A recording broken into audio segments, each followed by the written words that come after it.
Di para sahabat itu, kaum muslimin, yang terbayang bagi mereka itu adalah infak, yang terbayang bagi mereka adalah sebuah kebahagiaan, keselamatan di akhirat yang kekal dan abadi di sisi Allah tabaraka wa taala.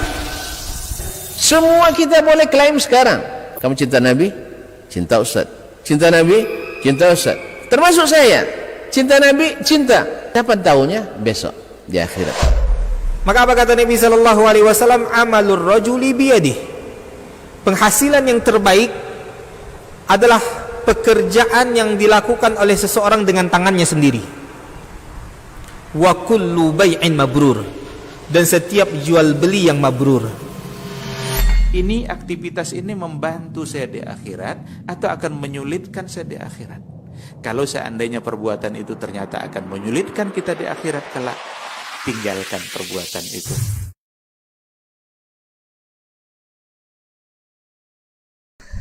Masyaallah kiram dirahmati Allah, kita bersyukur kepadanya pada kesempatan ini kita masih bisa melanjutkan kebersamaan ini. Mudah-mudahan membabit ta'awun 'alal birri wat taqwa, tolong menolong kita dalam berbuat kebaikan dan ketakwaan, wat tawasi bil haqq wat tawasi bis sabr, dalam rangka saling memberi wasiat nasihat untuk tetap di atas kebenaran dan senantiasa tetap di atas kesabaran. Oleh itu mari kita bersyukur atas nikmat ini. Semoga nikmat ini semakin lama semakin terasa dan Allah tambah untuk kita. Amin ya rabbal alamin. Ma'asyarul muslimin wal muslimat yang dirahmati Allah, semoga salawat dan salam kita sentiasa disampaikan kepada Nabi junjungan kita, Nabi teladan kita, Nabi imam dan ikutan kita. Masyarul kiram dirahmati Allah subhanahu wa ta'ala. Kita tidak lupa pula berdoa untuk orang tua kita, ayah dan mak kita, serta para guru, ustadz dan ustadzah kita, para teman, kerabat, dan seluruh kaum muslimin dan muslimah. Semoga yang masih hidup diberikan taufik dan bimbingan sampai akhirnya husnul khatimah, dan semoga yang sudah meninggal Allah berikan ampunan, Allah berikan rahmat, dan ditempatkan di tempat yang layak di sisinya. Amin. Khususnya imam kita Asy-Syafi'i rahimahullah ta'ala, yang pada petang ini kita menyemis ilmu daripadanya. Beliau ilmunya banyak, kita sikit. Beliau kaya ilmunya, kita miskin. Mudah-mudahan berkawan sama orang kaya macam orang kaya pula. Yes ya? Berkawan sama orang kaya ilmu, mudah-mudahan kita seperti orang kaya pula, atau minimal ya kaya.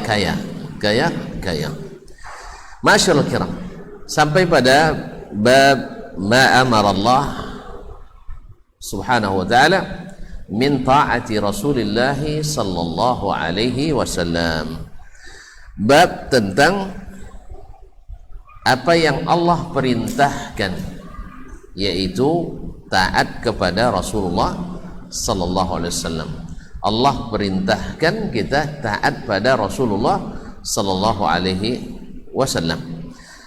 Taat di sini adalah taat secara mutlak, karena Nabi dalam bab sebelumnya dan bab yang setelahnya akan disebutkan oleh Imam Asy-Syafi'i rahimahullah, Nabi itu disuruh mengikut Allah, mengikut yang diwahyukan, dan Allah saksikan pula bahwa Nabi itu benar-benar ikut apa yang diturunkan. Dan Nabi alaihissalam benar-benar mengikuti hidayah, dan beliau menjadi petunjuk, mendapat hidayah bagi siapa yang mengikutinya, seperti yang akan dibahas pada bab setelahnya. Babu ma amara Allah min ta'atihi atau min ta'ati Rasulillah sallallahu alaihi wasallam. Bab perintah Allah taat kepada Rasulullah sallallahu alaihi wasallam. Apa hubungannya dengan usul fikih ini? Apa hubungannya dengan usul hadis? Bahwasanya kalaulah orang ahli usul mengatakan bahwa sunnah itu adalah yang datang dari Nabi berupa perkataan, perbuatan dan persetujuannya yang bisa menjadi dalil syar'i, maka kita katakan perkataan Nabi adalah dalil syar'i, perbuatan Nabi adalah dalil syar'i, perintah Nabi dalil syar'i, larangan Nabi menjadi dalil syar'i. Qala Allah jalla thana'uh. Ini istimewanya ahlus sunnah itu selalu mengedepankan dalil, bukan dalil. Jadi dalilnya jelas. Qala Allah jalla thana'uh. Allah yang maha mulia berfirman, innal ladzina yubayi'unaka innama yubayi'una Allah. Sesungguhnya orang-orang yang berbaiat kepadamu, hai Muhammad sallallahu alaihi wasallam, innama yubayi'una Allah, mereka hanyalah berbaiat kepada Allah. Jadi berbaiat ke Nabi disamakan dengan berbaiat kepada Allah tabaraka wa ta'ala. Sebagaimana kita diperintahkan taat kepada Allah, demikian pula taat kepada Rasulullah sallallahu alaihi wasallam.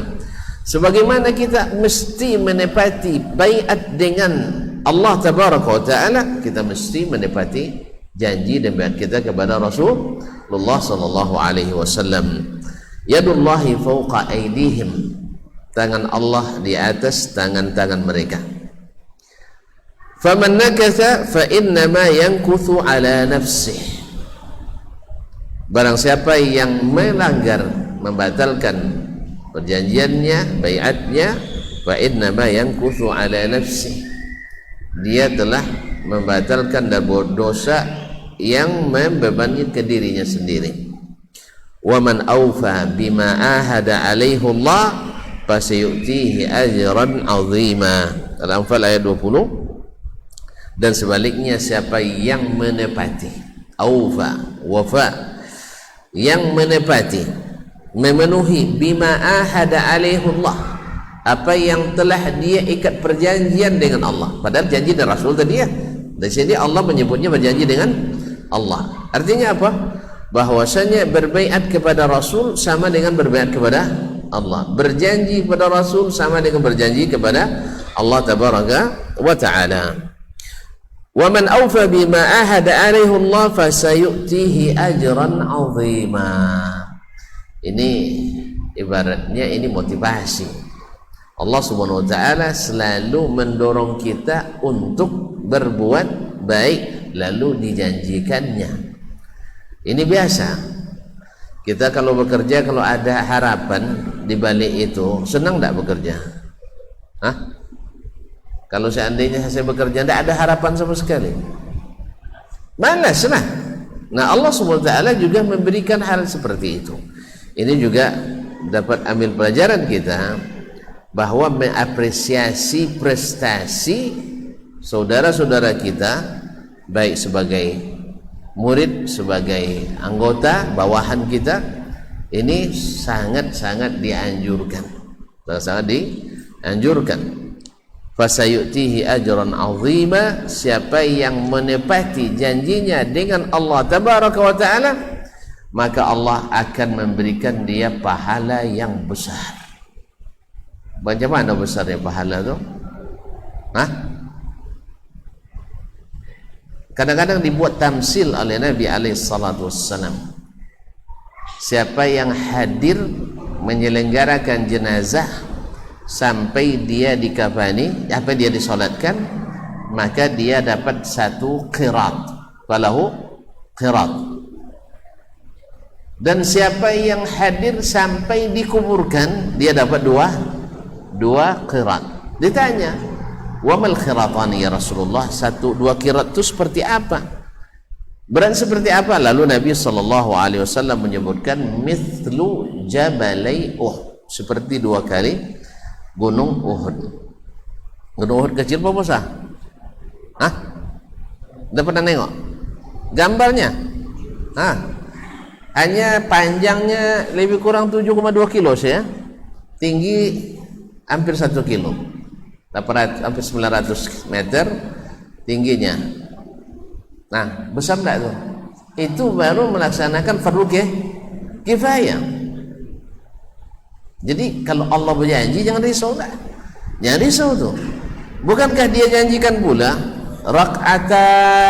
rak'atal fajri khairum minad dunya wa ma fiha, bahwa salat sunat 2 rakaat sebelum subuh lebih baik dari dunia dan seisinya. Subhanallah. Besok itu para raja, para direktur, para pemimpin akan ngemis-ngemis sama kita. Kata yang selalu salat sunat fajar, salat sunatnya saja. Kalau sunatnya begitu gimana wajibnya? Kalau sunatnya saja begitu, apalagi wajibnya. Jadi tidak usah risau kalau Allah yang berjanji. Apalagi Allah pasti tak pasti mendapati janji. Pasti tak memungkiri janji. Allah tak pernah mungkiri janji. Innallaha la yukhliful mi'ad. Ma'asyiral kiram dirahmati Allah, ini salah satu uslub Quran. Ketika disuruhnya kita untuk berinfak, lalu dia sebutkan dia wallahu wasi'un alim, lahum ajrun azim, dan seterusnya. Ini uslub yang patut untuk dan sebaliknya. Bila dia menyampaikan hukuman, maka dia juga menyebutkan kemahakuasaan dan keperkasaannya, supaya kita takut untuk melanggar larangan Allah tabaraka wa ta'ala. Wa qala, jadi munasabah ayat ini adalah innal ladzina yubayyi'unaka innama yubayyi'una Allah. Siapa yang berbaiat kepadamu itu hai Muhammad hanyalah berbaiat kepada Allah, berarti taat, memenuhi. Kemudian di ujung disebutkan wa man aufa bima ahada alaihi Allah. Siapa yang menepati janjinya kepada Allah, padahal dia janji sama siapa tadi? Sama siapa dia berbaiat?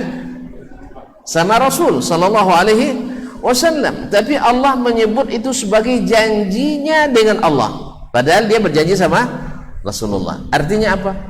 Ini Allah perintahkan kita untuk taat kepada Rasulullah sallallahu alaihi wasallam, seperti mana kita mesti taat kepada Allah tabaraka wa taala. Wa qala, kemudian Allah berfirman, may yuti'ir rasul faqad ata'a Allah. Ini lebih terus terang lagi bahasanya, langsung wa may yuti'ir rasul faqad ata'a Allah.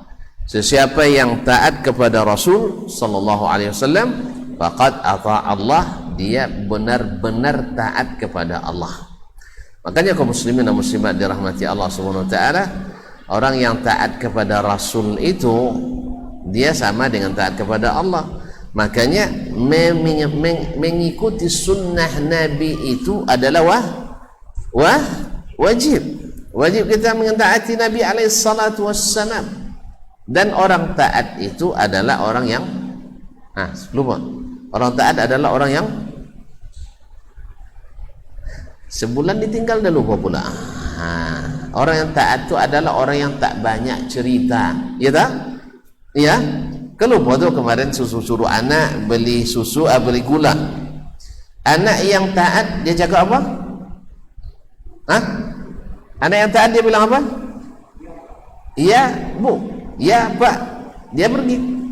Kalau anak yang tak taat, dia banyak cerita. Ujung-ujungnya jangan saya yang lain disuruh, yang lain aja lah, kan cuma sunat. Ini alasan kaum muslimin dan muslimat dirahmati Allah. Jadi anak yang taat paling dia akan katakan berapa kilo dibeli, mana uangnya, langsung dia pergi. Kalau anak yang tidak taat, dia akan cari alasan. Apa alasannya? Untuk apa beli gula? Gula mau habis. Saya lihat tadi masih ada seperempat katanya. Mau? Tunggulah habis dulu. Kan mubazir katanya. Pandai bukan apa dalil dia. Mubazir. Barang yang masih ada kok dibeli lagi. Ya kan? Besok putus stok gula. Tidak ada cerita stok gula putus. Selama semut masih ada, pupus gula pasti ada. Mustahil katanya. Dia pandai pula. Betul juga kan, kalau tidak ada gula semut tak boleh hidup.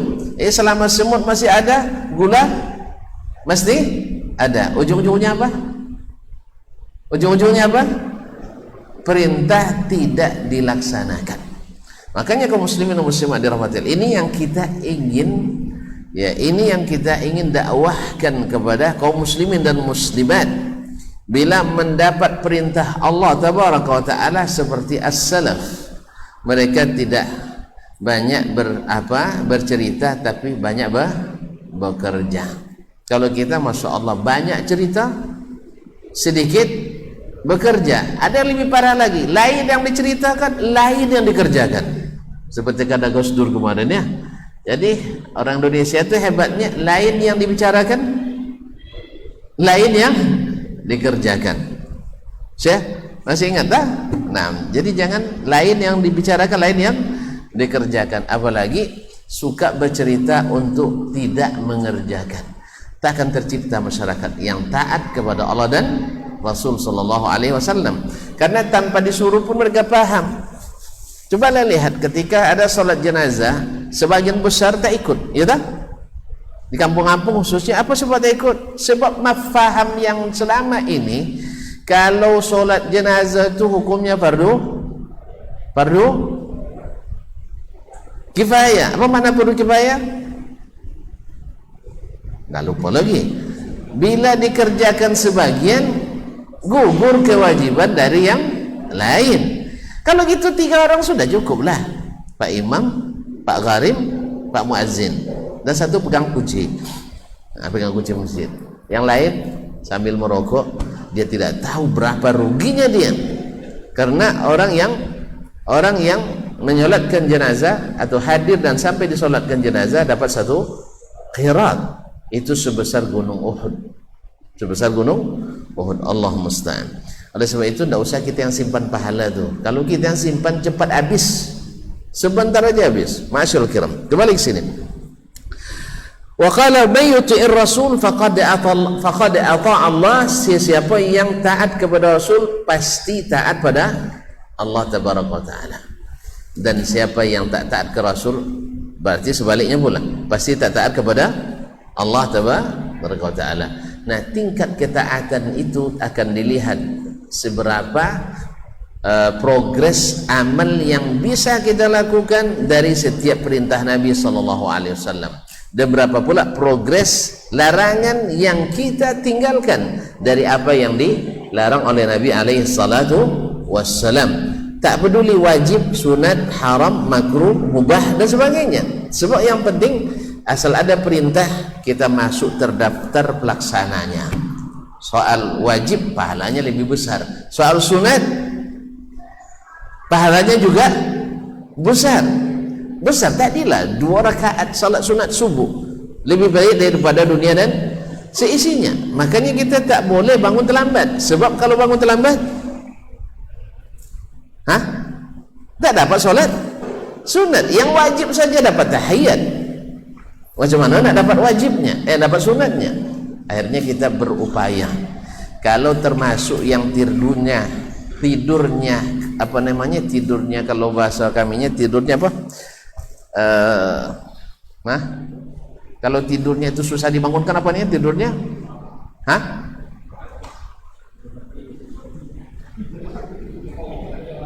Cara tidur kabau.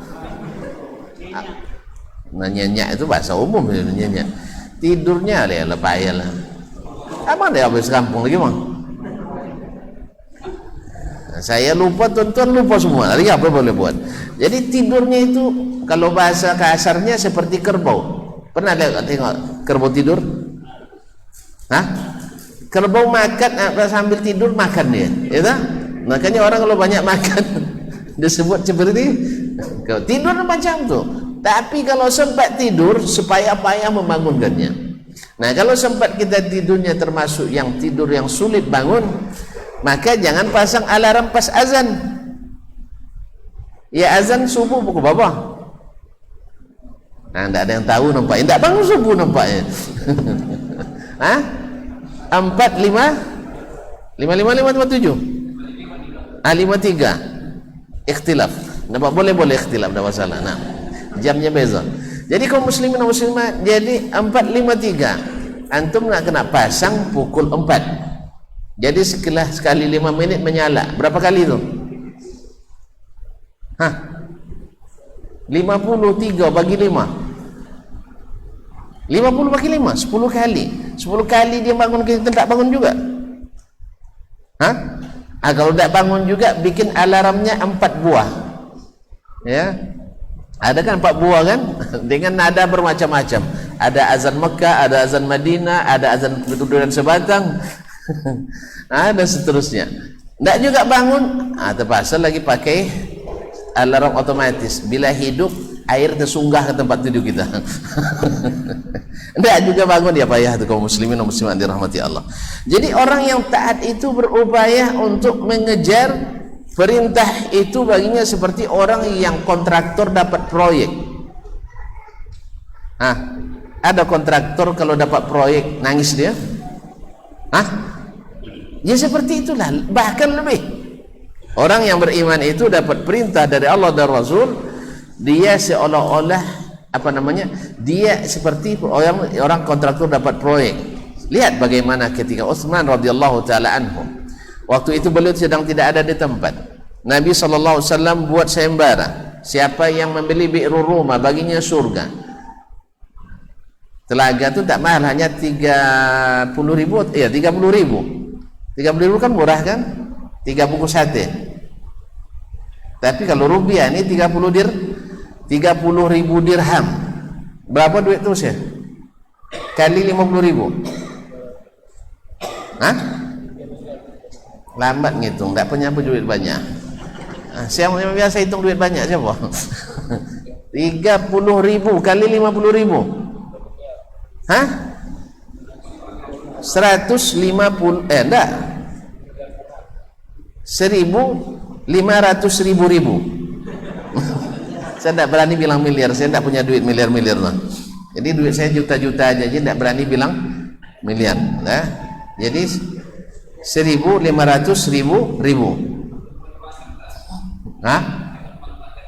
Berapa? 1,5 M. Ada sumber 1,5 M di sini. Tapi begitulah dia beli. Ketika dia datang, dengar dia apa? Ada sembara tadi, siapa yang belikan baginya surga. Dia datang langsung ke Nabi sallallahu alaihi wasallam. Ya Rasulullah, saya dengar siapa yang beli Bi'rul Rumah itu, dia dapat surga. Betul? Betul kan Nabi? Dan berlaku untuk saya, berlaku untuk kamu. Akhirnya dia beli cash. Subhanallah. Begitulah mereka mengejar. Padahal wajib apa sunat tuh? Wajib apa sunat? Sunat. Dah ada wajibnya. Tapi mendengar itu seolah-olah lelang proyek. Seperti lelang proyek. Ada kontraktor di sini. Ada yang pernah jadi kontraktor. Saya nak tahu bagaimana perasaannya malam pengumuman tender.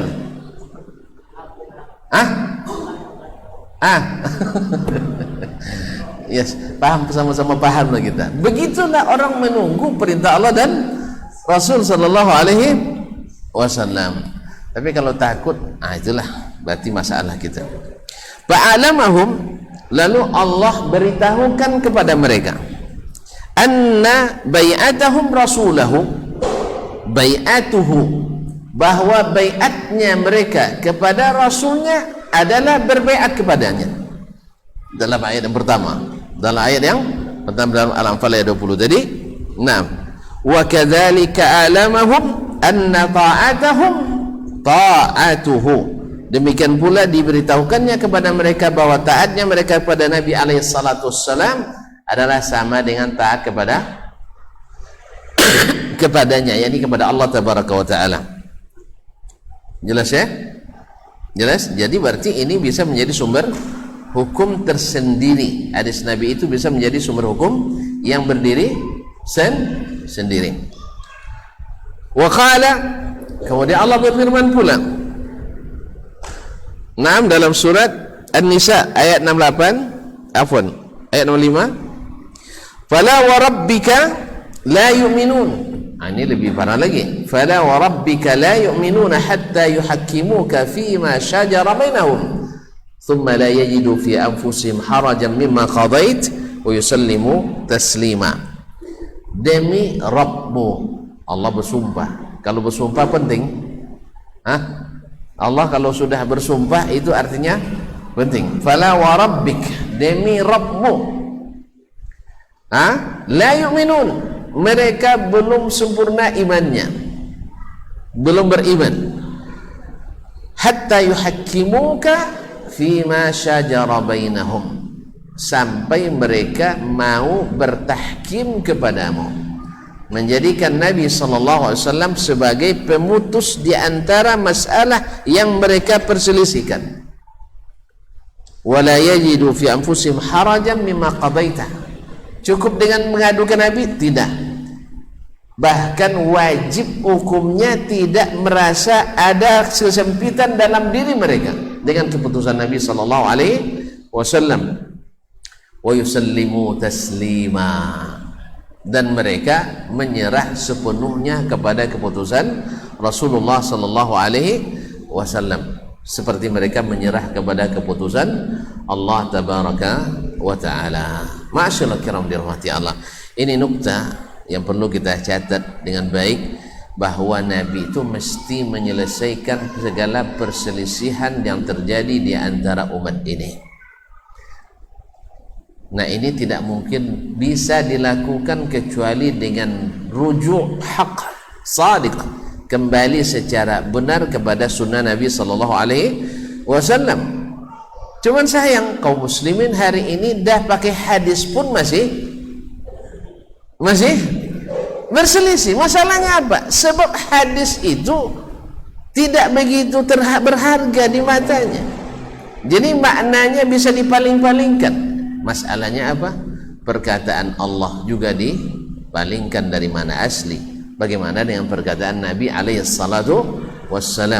Ini secara eksplisit juga terkandung makna bahwa perkataan Nabi itu makna yang dipahami pada asalnya adalah makna yang asli, makna yang zahir, bukan makna yang tersirat. Jangan semuanya jadi makna tersirat, hilang yang tersuratnya.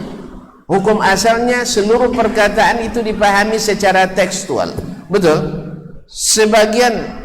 Seluruh perkataan hukum asalnya dipahami secara teks. Jangan dibalik. Ya, saya bicara sekarang, antum pahami secara tekstual atau secara kontekstual? Tekstual. Karena hukum asalnya. Kalau enggak, bukankah definisi nahu yang antum katakan, antum pandai nahu katanya? Kalau anda pandai mah. Nah. Al-kalamu huwa al-lafzul murakkab al-mufid bil wada'. Bil wada' apa artinya? Asal bahasa itu sendiri. Jadi oleh sebab itu kaum muslimin dan muslimat, aneh bin ajaib ketika umat Islam kembali ke hadis Nabi tak menyelesaikan masalah di antara mereka. Apa sebab? Sebab hadis tidak lagi dipahami dengan makna yang asli. Kalau sudah KW semuanya dipalsukan maknanya, maka tak akan pernah selesai. Berarti Allah Subhanahu wa taala menyuruh kita sesuatu yang tak mungkin, mustahil. Oleh sebab itu, pahamilah makna asal sebelum pergi ke makna yang bukan asli.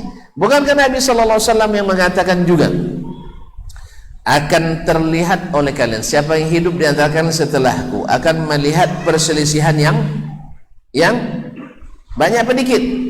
Banyak. Terus apa solusinya? Alaikum bisunnati, fa'alaikum bisunnati.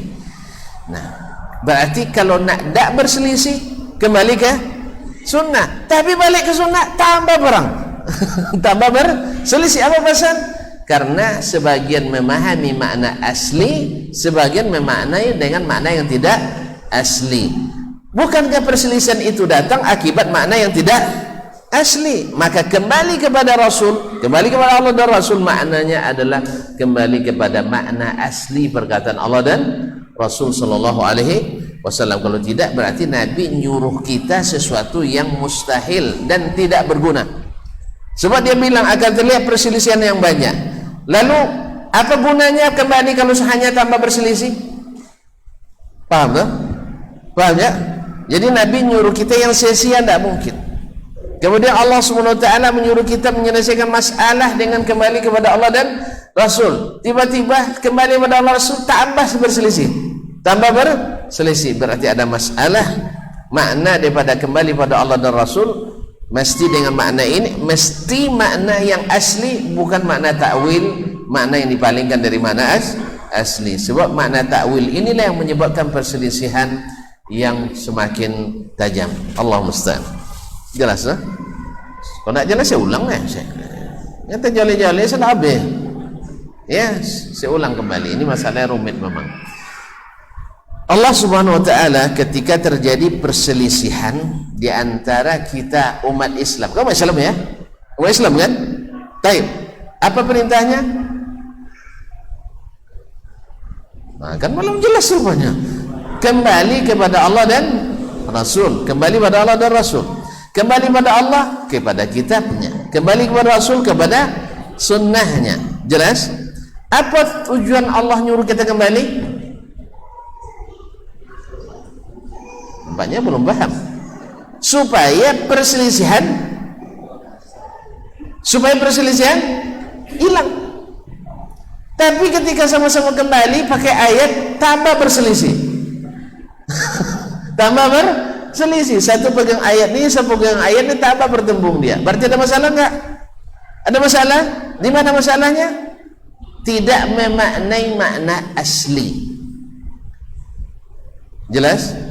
Jadi jalan yang aslilah sebenarnya yang menyelesaikan, tetapi masing-masing ngotot di mana yang tidak asli.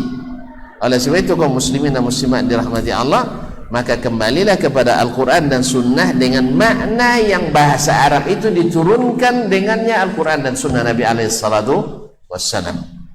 Kemudian Nabi ketika memberitahu akan terjadi perselisihan yang banyak setelah Nabi pergi, apa solusi?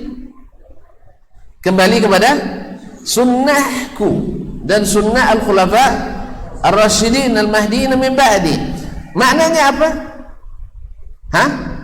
Kalau nak selesai, kalau nak tidak hilang ikhtilaf yang banyak, untuk menyelesaikan ikhtilaf yang banyak, kembali ke sunnah Nabi. Sunnah Nabi yang mana? Yang dipahami oleh bahasa Nabi sendiri, bukan bahasa kita. Jelas? Jelas? Tak juga jelas. Saya ulang lagi sampai 40 kali. Ya? Ini menunjukkan secara eksplisit bahwa Al-Quran dan Sunnah pada asalnya dipahami dengan makna tekstual dulu sebelum kontekstual. Jelas? Jadi kalau sudah mulai kontekstual nanti berbeda pemahaman orang. Tetapi kalau sudah makna tekstual, insya Allah sama pemahamannya, karena Al-Quran turun bilisanin Arabiyyin mubin, dengan bahasa Arab yang menjelaskan. Alah paham? Belum juga? Ulang lagi. Kaum muslimin dan muslimat dirahmati Allah. Dan itu bahkan dijadikan sebagai tanda kita beriman kepada Allah Subhanahu wa ta'ala. Berkata Imam Asy-Syafi'i rahimahullah ta'ala menjelaskan ayat ini, nazalat hadhil ayatu fima balagana wallahu alam fi rajulin khasama az-Zubaira radhiyallahu ta'ala anhu fi ardin, pada sebidang tanah. Faqada an-nabiy sallallahu alaihi wasallam biha liz-Zubair. Ayat ini turun pada, menurut yang sampai kepada kami, kata Imam Asy-Syafi'i wallahu alam, pada seorang laki-laki khasama az-Zubair, yang mengasuskan az-Zubair dalam sebidang tanah. Dia berkasus dengan Zubair dalam sebidang tanah. Dia mengklaim itu miliknya, Zubair mengaku itu miliknya. Berarti perselisihan tanah sudah dulu sudah ada apa belum? Sudah ada apa belum? Sudah. Iya, sudah ada. Sudah ada kaum muslimin dan muslimat dirahmati Allah. Sudah ada dari dulu. Dulu kan enak datang ke Rasulullah sallallahu alaihi wasallam. Maka Nabi adalah hakamun adlun. hakim yang adil. Faqadha an-nabiy sallallahu alaihi wasallam ma biha liz-Zubair radhiyallahu anhu. Lalu Allah memutuskan Rasul sallallahu alaihi wasallam memutuskan berdasarkan bukti-bukti, ya, berdasarkan keterangan para saksi, kemudian alat bukti dan barang bukti, maka menguatkan bahwa tanah itu milik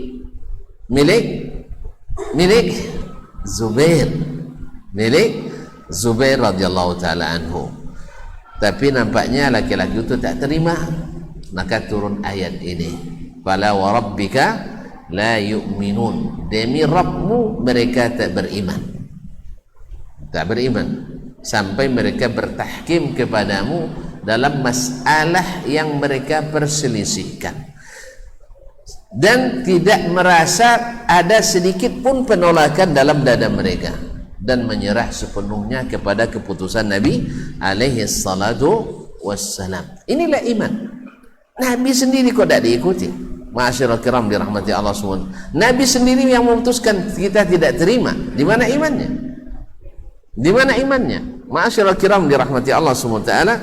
Maka orang itu turun ayat ini bahwa mereka sebenarnya belum beriman. Sampai apa? Menjadikan Nabi sebagai hakim yang memutuskan. Kemudian tidak sedikit pun ada penolakan dan menyerah sepenuhnya keputusan Nabi sallallahu alaihi wasallam. Wa hadzal qada'u sunnatun min Rasulillah. Keputusan hukum ini, qada, keputusan hukum ini yang bersifat mengikat, sunnatun min Rasulillah, adalah sunnah dari Rasulullah sallallahu alaihi wasallam. La hukmun mansusun fil Quran. Tidak ada hukum secara tekstual dalam Al-Quran. Secara nas tidak ada. Tidak ada turun Al-Quran innal arda liz-Zubair, tidak ada. Ya, yang ada adalah Nabi memutuskan. Lalu orang ini tidak terima, disokong oleh kabilahnya. Akhirnya Allah turunkan bahwa yang menolak itu tidak beriman. Sebab apa? Seolah-olah Nabi tidak adil. Menolak hukum Nabi alaihissalatu wassalam sama dengan menolak hukum Allah tabaraka wa ta'ala. Wa hadzal qada'u sunnatun min Rasulillah. Ini keputusan hukum yang mengikat, sunnah dari Rasulullah sallallahu alaihi wasallam. La hukmun mansus fil Quran, bukan hukum yang dijelaskan secara tekstual dalam Al-Quranul Karim. Masuk waktu? Kok nengok ke situ? Nengok ke saya. Masuk 2 menit lagi. Tapi orang udah pada azan. Ini pasti gara-gara jam digital itu. Tolong ingatkan kawan-kawan itu, nanti berbahaya, apalagi hari Jumat. Ya, jam digital selalu gatal. Jadi tidak tetap jalannya, selalu maju. Ya, siapa mendengar suara ini, jam digital wajib diawasi, dan direnovasi setiap secara berkala. Sering salah, kadang-kadang sampai 5 menit lebih duluan. Yang parahnya nanti orang yang berbuka sebelum waktu berbuka, khatib naik mimbar sebelum waktu khutbah masuk, kita batal Jumatnya. Itu lebih berat, lebih bahaya. Apalagi jemaah kadang-kadang kalau lambat khatib 1 menit dah mana khatib tu, ganti khatib katanya. Subhanallah. Padahal terlambat 3 menit lebih baik daripada tercepat setengah menit. Masuk waktu? Wah, sebentar aja. Baik, kaum muslimin. Itulah tolong diingatkan ya, siapapun di masjid manapun yang pakai jam digital, tolong diperiksa ya. Diperiksa secara berkala, sekali sebulan minimal, atau sekali sebulan itu, karena selalu maju. Entah kenapa saya tidak tahu. Wallahu musta'an.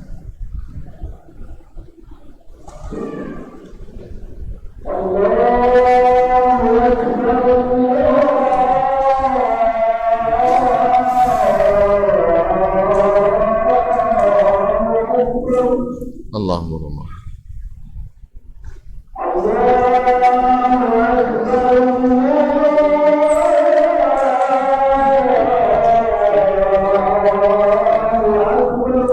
Allahumma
Salatu.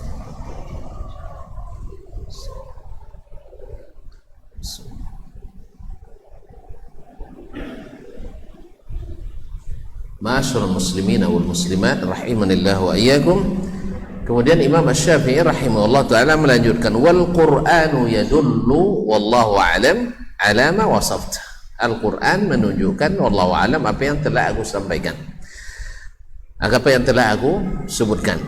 Li'annahu law kana qada'an bil Qur'an, karena hukum tadi kalau seandainya dia hukum yang diputuskan dengan Al-Quran, karena hukman mansusan bi kitabillah, pasti dia disebutkan secara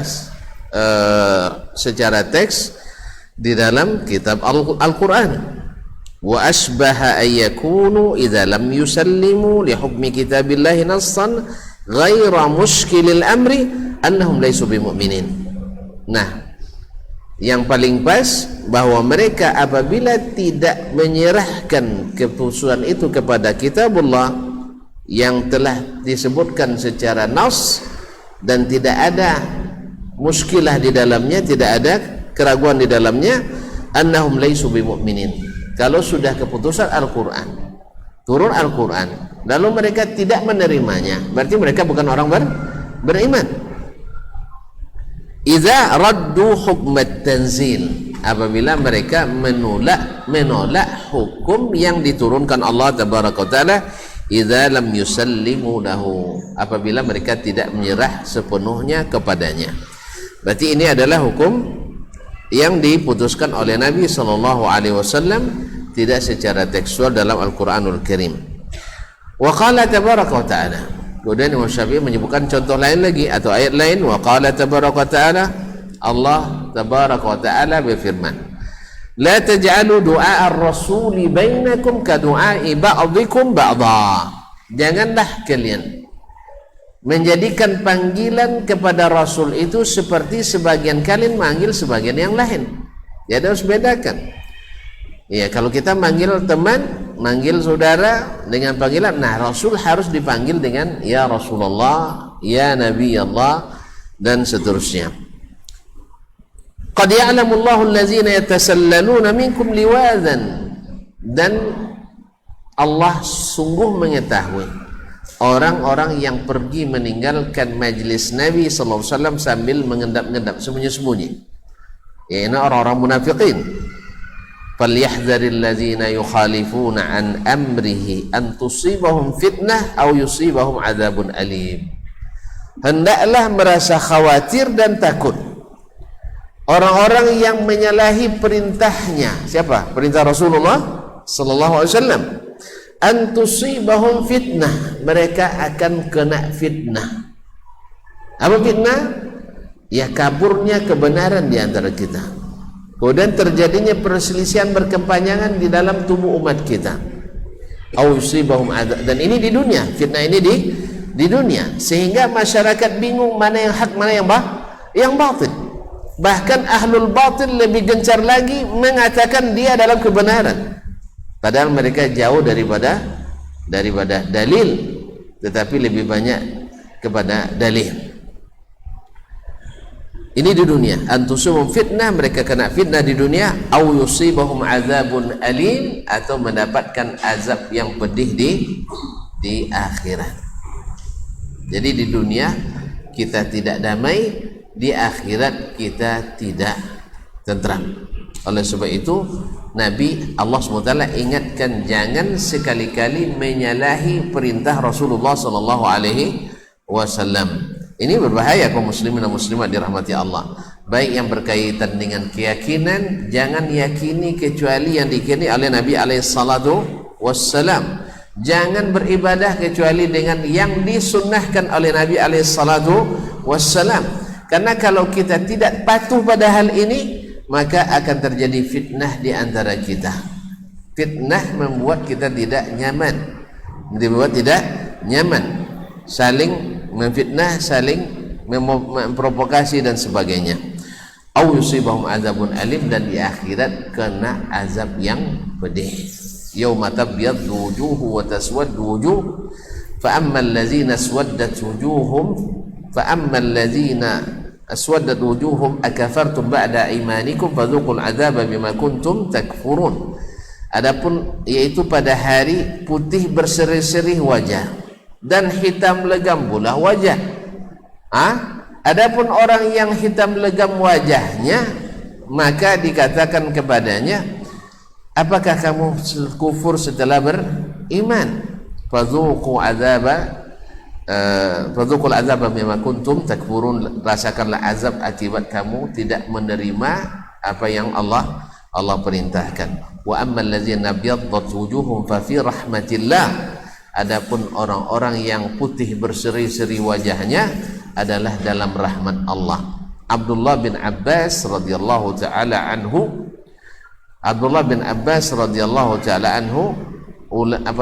sahabat yang paling ahli menafsirkan Al-Qur'anul Karim, berkat doa Nabi alaihi salatu wassalam, mengatakan yauma tabyaddu wujuhu ahli sunnah, dan wajib putih berseri-seri wajah ahli sunnah, wa taswaddu wujuhu ahli bid'ah wal ahwa, akan hitam legam muka ahli bid'ah dan pengikut hawa nafsu.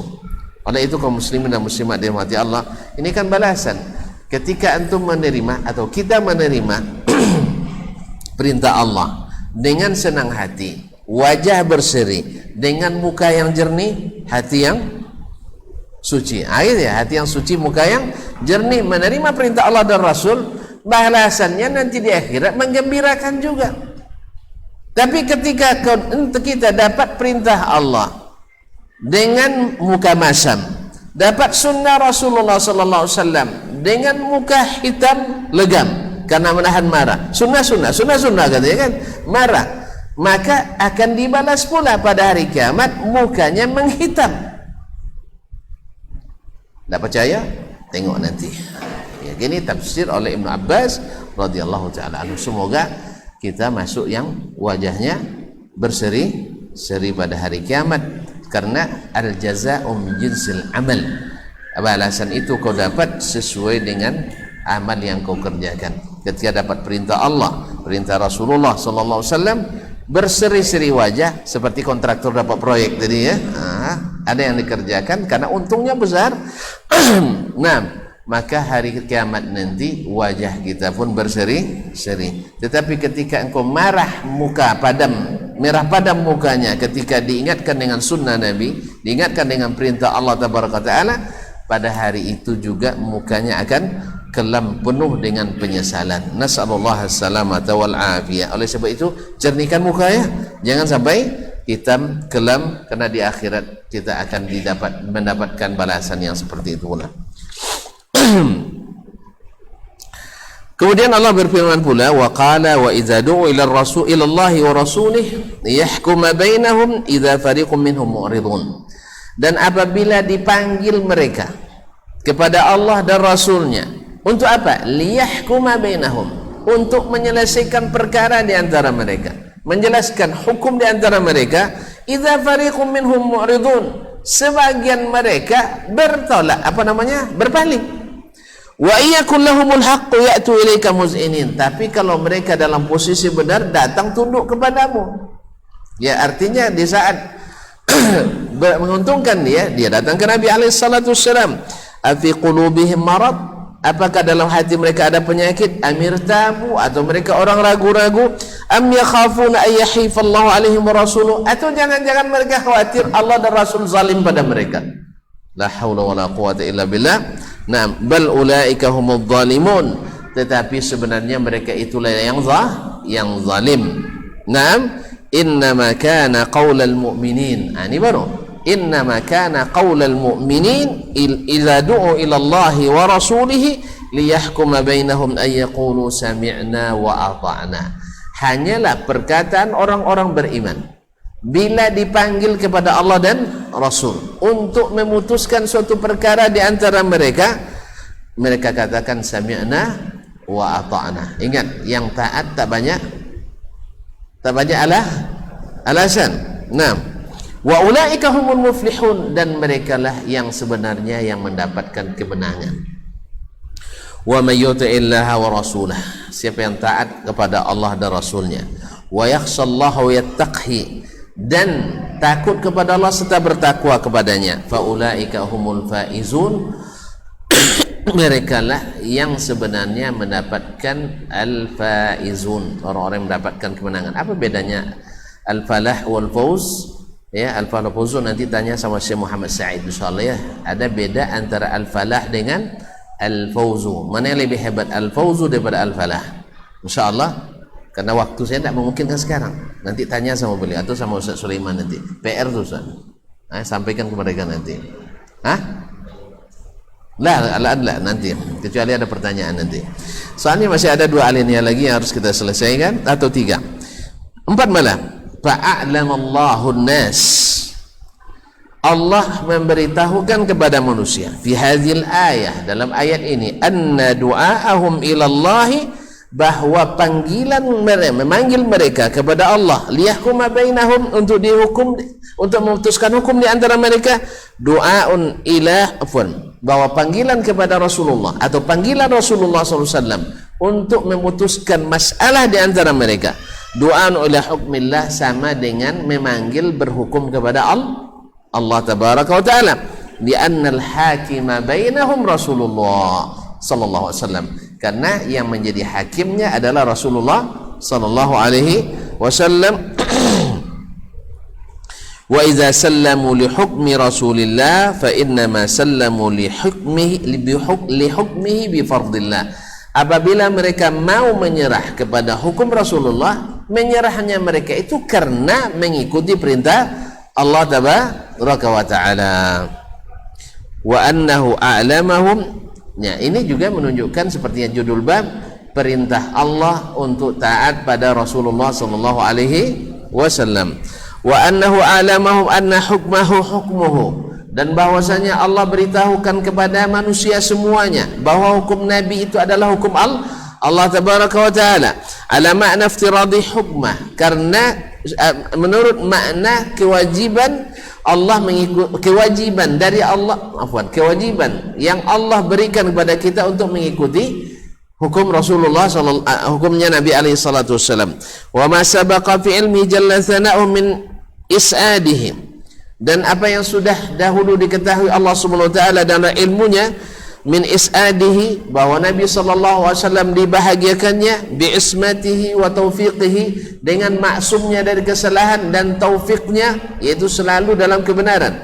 Taufik itu maknanya adalah selalu dibimbing mendapatkan kebenaran.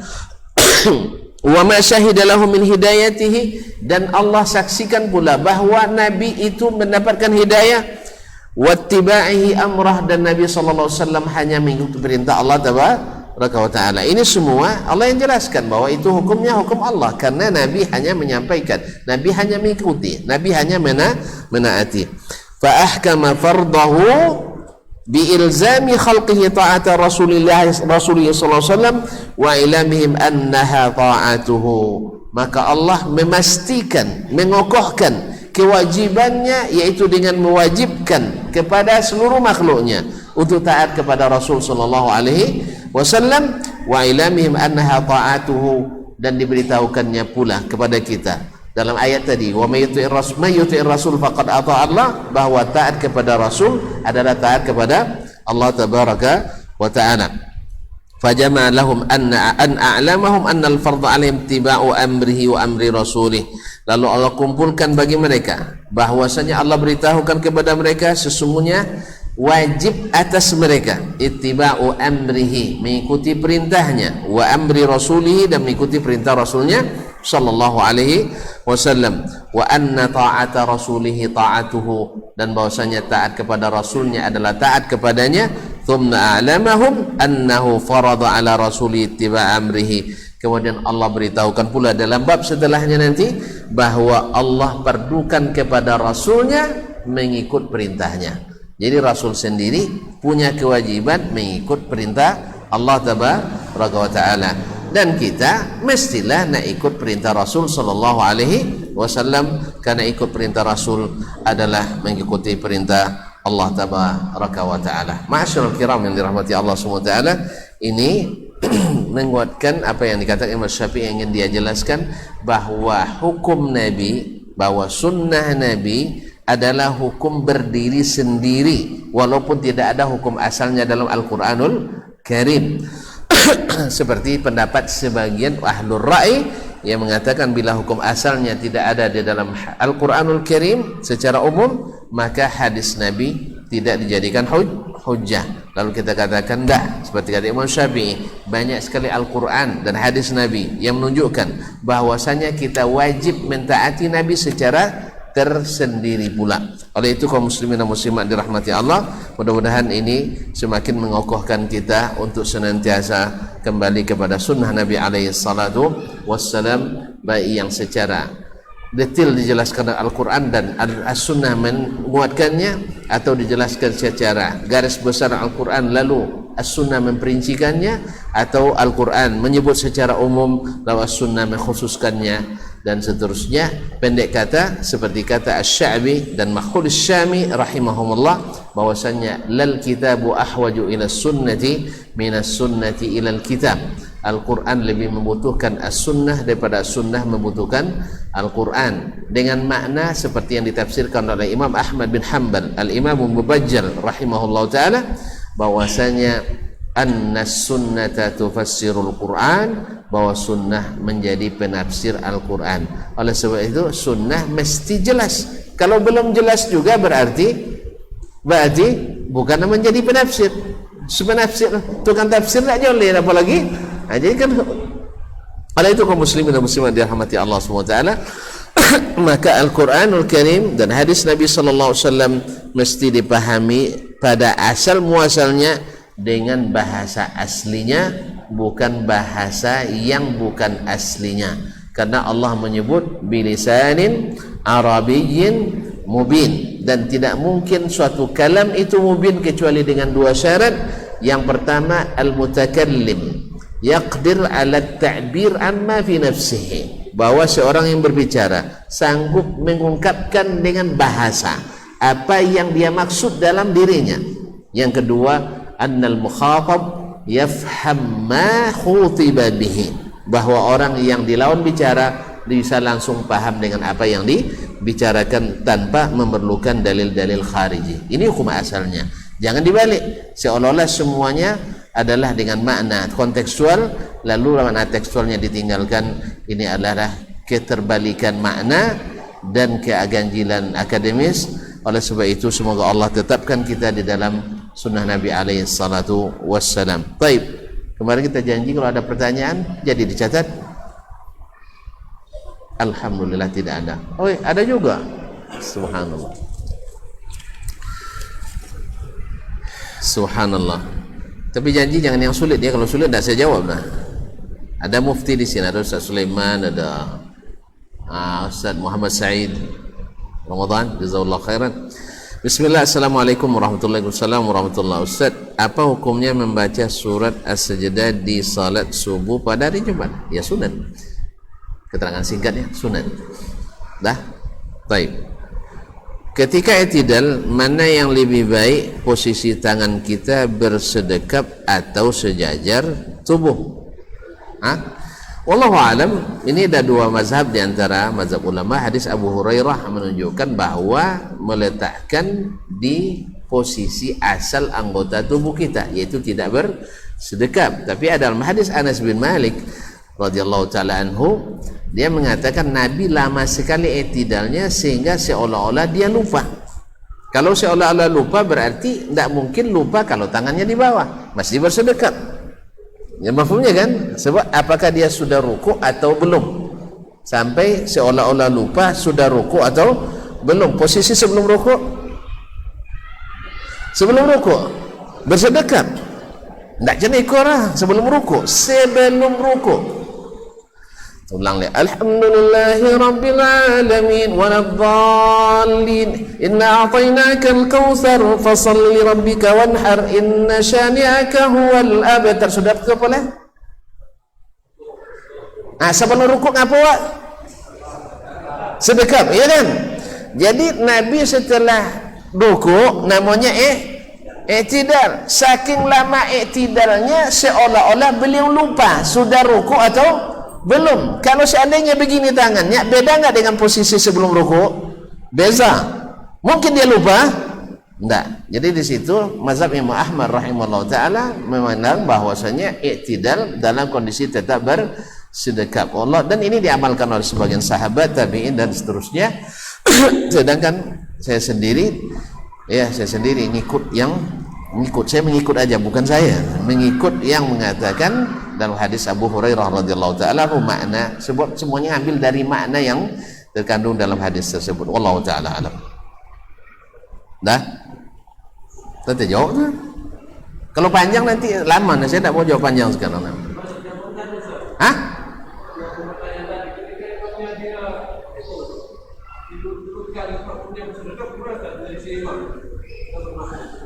Gimana?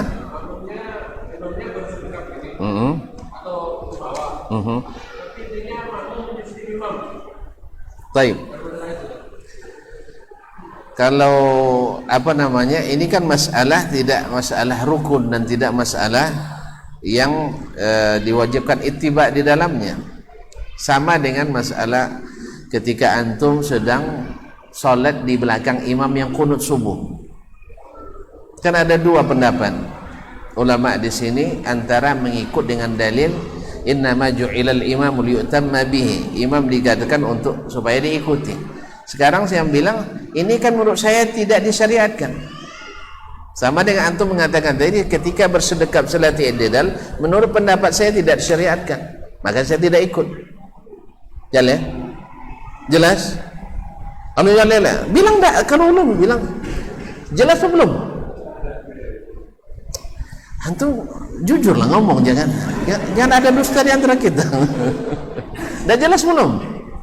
Sudah? Alhamdulillah. Jadi menurut yang bersedekap, yang disyariatkan begini. Menurut yang begini, bersedekap tidak disyariatkan. Oleh sebab itu saya tidak ikut. Jelas? Lanjut ya? Alhamdulillah.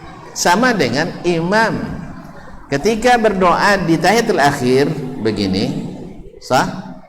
Sedangkan antum tidak, sekali aja habis berdiri mungkin tidak turun-turun misalnya, apakah antum juga tengok dulu ke depan imamnya? Tengok dulu imam ke depan? Baik, tidak. Antum salat 2 rakaat subuh atau salat subuh 2 rakaat, yang satu tahiyatnya, tasyahudnya. Dalam mazhab Imam Syafi'i tawarruk, dalam mazhab Imam Ahmad itu dan Imam Malik iftirash. Antum ikut yang mana? Tahu tawarruk? Enggak tahu tawarruk? Kedudukan antum menyentuh lantai itu tawarruk namanya. Iftirash, kedudukan antum itu di atas telapak kaki sebelah. Enggak pernah sholat nampaknya. Iftirash itu kaki kanan ditongkatkan begini, kemudian kaki kiri dijadikan alas kedudukan kita, itu namanya iftirash, seperti tasyahud awal. Ini gara-gara itu panjang jadinya. Antum memperpanjang masalah. Kaum muslimin dan muslimat. Nah, dan nanti apakah antum juga ternyata imamnya ikut mazhab Imam Ahmad bahwa salat subuhnya tahiyatnya pakai iftirash, antum sejak kecil bermazhab Syafi'i. Gimana? Tawarruk. Gimana? Ternyata dah sampai di luar, tak salah tadi imam lewat CCTV, iftirash, ulang salat. Alhamdulillah. Khas? Masih? Alhamdulillah. Tidak mesti diikuti, karena ini masalahnya adalah masalah pertama, dia sunat, sifatnya tidak wajib. Jelas? Tidak wajib. Wallahu ta'ala alam, mudah-mudahan bisa dipahami. Atau tambah lagi contoh, masih di sholat juga. Antum sujud dari i'tidal, sujud dulu tangan atau kaki? Lutut dulu atau telapak tangan? Nggak pernah salat sih. Kadang-kadang tangan, kadang-kadang lutut gitu ya? Tergantung siapa imamnya. Hah? Seulang lagi. Antum ketika sholat kan ada dua. Ketika selesai i'tidal kita sujud, sah? Antum tidak sujud setelah i'tidal? Setelah i'tidal atau i'tidal? Setelah ruku? Hah? Setelah ruku kita berdiri, sah? Kan itu masalah tadi, sedekap atau begini, sah? Baik, sekarang setelah i'tidal antum sujud, betul kan? Nah, imam tadi sujudnya pakai tangan dulu atau pakai lutut dulu? Kenapa tuh enggak nanya, bahaya. Hah? Makanya kerjakan yang menurut antum yang rajih di antara keduanya. Insyaallah mudah-mudahan Allah menerimanya. Jelas? Jelas ya? Alhamdulillah. Ini masalahnya sunat. Masalahnya sunat. Insyaallah tidak masuk rukun salat. Ada masuk rukun salat, yaitu bahwa sujud mesti mendahulukan dua tapak tangan dulu. Ada rukun? Alhamdulillah. Berarti masalahnya mudah dah? Ada dah? Atau mendahulukan lutut dulu ada? Enggak, yang ada hanya sujud. Untung enggak disebutkan. Mesti begini, itu ya. Nah, maka terjadi dua pendapat ulama karena riwayatnya yang berbeda dalam masalah ini. Sejak zaman sahabat lagi sudah ada dua versi ini. Ya, sudah ada dua versi ini. Ada yang mengamalkan mendahulukan tangan dulu baru lutut, seperti kan dari Abu Hurairah, dari Ubay bin Ka'ab dan lainnya. Dan ada pula yang mendahulukan lutut dulu dan juga diriwayatkan dari Abu Hurairah sendiri dan yang lainnya. Wallahu musta'an. Jadi besok enggak usah periksa ya imam. Hah? Pasang dulu kamera di depannya, lutut apa? Tangan dulu ya. Wallahu musta'an. Antum pergi ke Mekah? Pernah ke Mekah? Sudah? Pernah sholat Masjidil Haram? Siapa imamnya? Banyak atau banyak? Diperiksa enggak siapa imamnya? Sedekap dia atau tidak? Hah? Antum terlambat, jangan-jangan sholatnya tidak sah kemarin. Baik, insyaallah tidak ada masalah ya. Jadi tidak usah ditanya dulu nanti sama gharib Masjid Haram kan, imamnya sedekap atau tidak, karena tidak masuk rukun. Wallahu musta'an wa alaihi tukran. Terima kasih dan mohon maaf. Mudah-mudahan bermanfaat. Jangan sedih dah. Jangan sedih dah. Kalau antum sedih saya tidak mau lagi sini nanti. Baik, hayakumullah. Nah, silakan.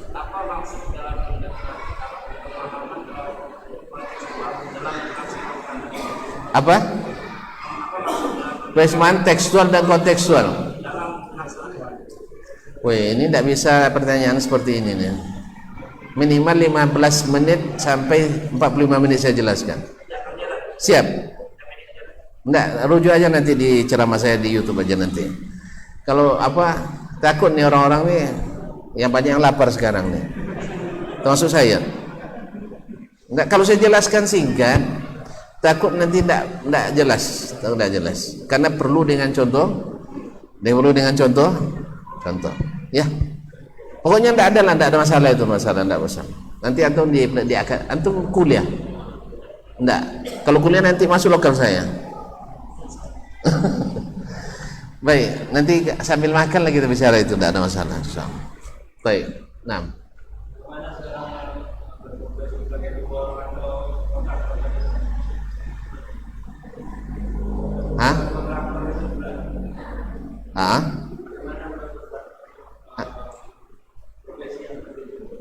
Yang itu perlu jawaban pendek panjang lah. Pendek aja. Kalau untuk Indonesia payah. Kalau untuk Indonesia sekarang payah. Tanya aja kontraktor. Susah untuk tidak membuat salah. Ini serius. Nah, tapi kalau antum bisa tidak melakukan pelanggaran, silakan. Tidak ada masalah. Nah, kan panjang ceritanya jadi. Makanya Anda bilang singkat benda. Itu pertanyaan jawaban singkat. Nanti kalau saya jelaskan detailnya bagaimana akadnya seperti apa, ya, kemudian apa ada hukum denda atau tidak denda, kemudian ketika tidak selesai dalam tanggal kalender waktu hari kalender tahu kalender kontraknya apa boleh denda atau tidak, kalau boleh dendanya seperti apa, mana yang halal mana yang haram, Nanti ikut dia kursus sama Ustaz Arwandi aja atau sama yang lain ya. Nah, sekarang juga. Nah, ini 2 jam tidak selesai. Serius ini. Iya. Gitulah kalau udah masuk ke situ, di situ baru panjangnya nanti itu. Dari sistem penawaran, dari sistem pengajuan, dari sistem persetujuan, dapat persetujuan harus dengan jalan seperti apa, kemudian pembagian keuntungan, keuntungan usaha, keuntungan pejabat. Hah?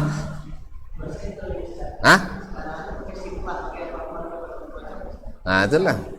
Jadi mohon maaf, kayaknya tidak usah dibahas malam ini. Ya. Cukuplah kita tekan kontrak dengan Allah, tidak banyak prosesnya. Ya tak? Janji, datang perintah, kita terima, tidak ada keuntungan pengusaha di dalamnya. Keuntungan langsung aja, keuntungan kepala dinas nggak ada di situ. Yang ada adalah antara kita dengan Allah dan Rasul Shallallahu Alaihi Wasallam. Saya hanya tadi bikin analogi aja, ternyata untuk tangkap juga nampaknya. Baik, ya. Jadi kontrak atau kontraktor dan sebagainya pada asalnya itu masalah boleh. Masalahnya boleh, cuman perlu diluruskan akadnya, dulu diluruskan pelaksanaannya, dan jangan sampai ada pelanggaran-pelanggaran syar'i seperti menghalalkan berbagai cara untuk mendapatkannya. Kadang-kadang ya macam-macam lah. Antum lebih tahu tentang itu daripada saya. Terima kasih dan mohon maaf, kita cukup sampai di sini. Insyaallah kita jumpa kembali. Saya catat itu masalah tekstual. Kalau perlu nanti kita bikin muhadarah khusus dalam masalah ini, supaya jelas dan tuntas, tidak hanya sekedar asumsi dan persepsi. Wallahu musta'an, karena akan berkaitan dengan kritik sanad, kritik matan dan sebagainya. Udah? Kemudian apa beda antara tekstual dan kontekstual menurut umat Islam dengan orang yang non muslim, beda nanti. Jadi panjang ceritanya. Antum mau sekarang juga ya? Mau sekarang juga?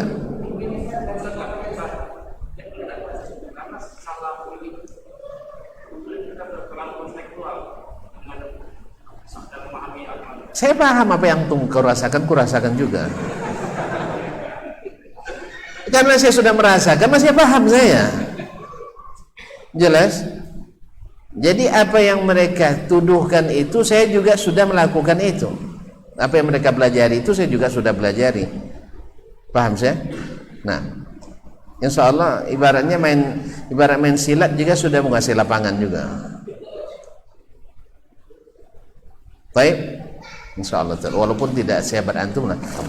Nah, hayakumullah. Baiklah kaum muslimin dan muslimat, kita sampai di sini dulu. Jumpa kembali pada kesempatan yang akan datang. Wallahu taala alam wa sallallahu ala nabiyyina Muhammadin wa sallam wa subhanakallah bihamdik asyhadu an la ilaha illa ant astaghfiruka wa atubu ilaik. Wassalamu alaikum warahmatullahi wabarakatuh.